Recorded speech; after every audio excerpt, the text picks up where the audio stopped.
এরপরে প্রশ্ন হলো, জাকির হুসাইন আপনি লিখেছেন জাহরি নামাজে ইমাম সূরা ফাতিহা পাঠের পর মুসল্লি যেন পাঠ করতে পারে সেজন্য সময় না দিলে বা কম সময় দিলে মুসল্লি কিভাবে সূরা ফাতিহা পাঠ করবে। যেসব সালাতে ইমাম প্রকাশ্যে কেরাত পড়েন যেমন মাগরিব, এশা এবং ফজর, সে সমস্ত সালাতগুলোতে মুসল্লি ইমাম সাহেবের কেরাত শ্রবণ করবেন, পাঠ করতে যাবেন না। এটাই হলো আপনার সবচেয়ে বিশুদ্ধতম মত এবং এই মতটি অধিকতর নিরাপদ। এর কারণ হলো যে ইমাম যখন উচ্চস্বরে কেরাত পড়বেন তার পেছনে আপনি কখন কেরাত পড়তে যাবেন? অনেকে বলেন যে সূরা ফাতিহা যখন ইমাম পড়বেন একটা আয়াত পড়ার পরে তিনি দ্বিতীয় আয়াতের মাঝে যখন থামবেন এই ফাঁকে পড়ে ফেলবেন। তো এতটুকু বিরতিতে কোনো ইমাম সাহেব দেন না যে ওই আয়াতটি আবার পুনরায় পড়া যায়। যখন কোরআন পাঠ করা হবে তখন তো আমাদেরকে শুনতে হবে।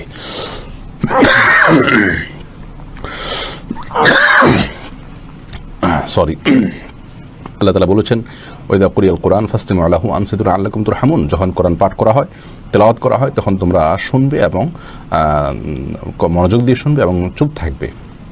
তাহলে আল্লাহ চুপও থাকতে বলছেন, আবার শুনতেও বলেছেন। তাহলে উচ্চস্বরে যখন ইমাম সাহেব কেরাত পড়ছেন আপনি শুনতে পাচ্ছেন, তাহলে আপনাকে শুনতে হবে মনোযোগ দিয়ে, এবং আবার আপনি কিছু পড়তেও পারবেন না।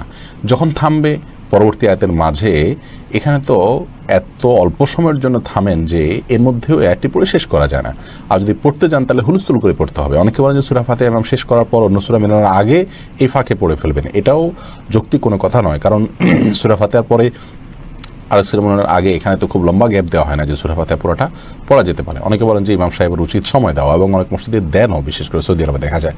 সেটাও গ্রহণযোগ্য নয়। খোদ সৌদি আরবের অনেক উলামা ইকরাম, বিশেষ করে আল্লামা তুয়াজিরি আল ফিকহুল ইসলামী বা মুখতাসার ফিকহুল ইসলামী এরকম একটা কিতাব তিনি লিখেছেন। সেখানে তিনি লিখেছেন যে ইমাম সাহেব সূরা ফাতিহার পর মুক্তাদিরকে সূরা পাঠের জন্য সুযোগ দিয়ে নিজে নীরব থাকবেন, চুপ থাকবেন, এরকম কোনো বর্ণনা, কোনো নির্দেশনা বা কোনো আমল রাসূল আকরাম সাল্লাল্লাহু আলাইহি ওয়াসাল্লামের কোনো হাদিস থেকে পাওয়া যায় না। যার কারণে ইমাম সাহেব যখন উচ্চস্বরে কেরাত পাঠ করবেন তখন আমরা কেরাত শ্রবণ করব, সেটা ইনশাআল্লাহ যথেষ্ট।